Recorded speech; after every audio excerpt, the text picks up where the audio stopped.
मी माजी सभापती आमचे मंडळी सभापती ते आम्ही त्यांना सर्व फॅसिलिटी दिल्या. आमच्या ग्रामपंचायत आमच्या ताब्यात आहे, त्यासाठी सर्व केलं आहे. तर काय तर जरा किरकोळ ह्याच्यामुळे तर हे झालं आहे.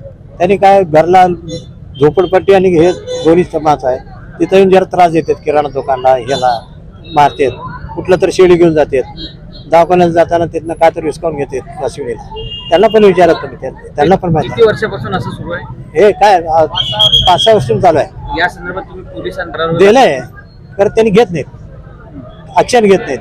काय त्यासाठी राहिलंय बघू बोलू करू जागेचं बांधण ते ग्रामपंचायतकडे जावा असं म्हणते. तर आता बोललो साहेबांना तुमचं काय तक्रार असेल सर्व आम्हाला द्या, आम्ही घेतो सॉल्व्ह करू म्हणून सांगितलं. तुमची मागणी मागणी काय नाही, गाव शांत होतं. आम्हाला मागणी काय नाही, आम्ही पण गावातच त्यांनी पण गावातच राहू दे. भावासारखं राहायचा आमचा विचार. कस्तुरा सिद्धाराम होनराव. काय झालं?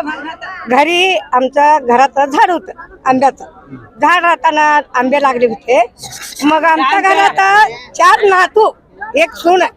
आमचं पोरगा कामाला गेलं होतं, आमचं सून बी शेताला गेली होती आणि झाडाला धोंड्या मारायला लागले. ए मारू नका रे बाबा, तुला लागलं तर एक नाही.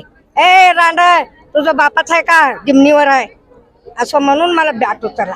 बॅट उचलताना धोंड्या मारायला आम्ही घरात दार लावून बसलो. त्यांच्यासाठी भीती सारखं येते ती. आणि त्या कडाला मसूनवाट आहे का नाही, तुमचं घर सोडा, इथं आहे आमचं मसूट, इथं गाठतो आम्ही. त्यापर्यंत आहे म्हणते ती. कसं आम्ही 70 वर्ष वय आहे माझं आणि कडापासून बघते मी. तिचं केवढा आहे तेवढंच आहे ते जाळायचं त्यांचं जागा. हा त्यापर्यंत आहे म्हणते ती. घरातलं काढा म्हणते ती, असं बोलते ती बाहेर. कसं करायचं मी कसं तुमची मागणी काय आता नेमकं? आमचा तिने आम्हाला काय म्हणायचं नाही. तिने कुठं घर बांधायला लागले तर ते काढायला पाहिजे. गावात ती सडकाच्या पलीकडे राहायचं, तिने इकडे यायचं नाही आमच्याकडे. येऊन आमच्या हितावर जागा आहे म्हणा. आमचा हिंचा नवरा आहे, पोरगा आहे. हिंच्या कडाच्या जागाला तिने जागा एवढं बांधली होती. आता मोठा बंगला बांधली होती.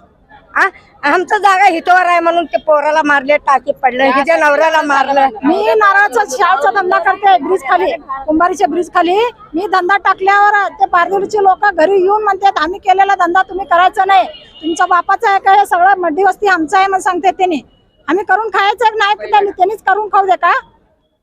आणि नेमकं काय घटना घडली होती? आमचे लोक काय बी नाही, दिवसात त्यांनीच येऊन आमच्या जागेमध्ये, आमचा जागा आहे म्हणून त्यांनी दंड आमच्या माणसाला दोघाला मारले, चपलाने बाहेर गडी सगळे येऊन मारले. त्यांनी मारून अजून त्यांनीच एवढा सगळा खेळ केला. त्यांनी अजून सगळं कोणतरी व्यक्ती त्यांच्या स्मशान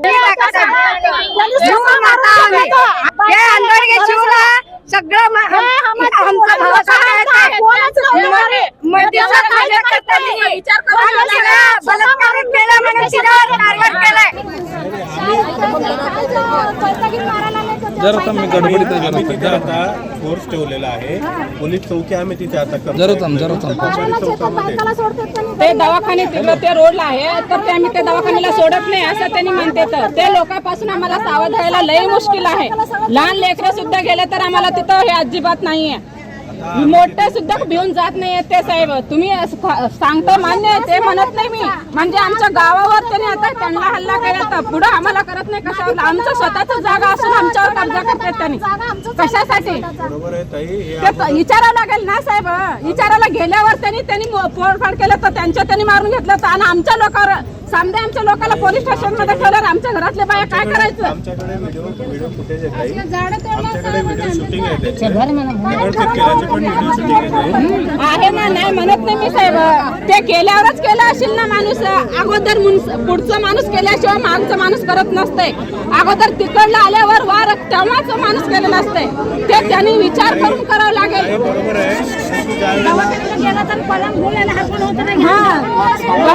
Shri Markandeya butterfly garden Montessori English medium school, play group ते 4थी पर्यंत सीबीएसई पॅटर्नच्या शिक्षणासाठी आजच प्रवेश घ्या.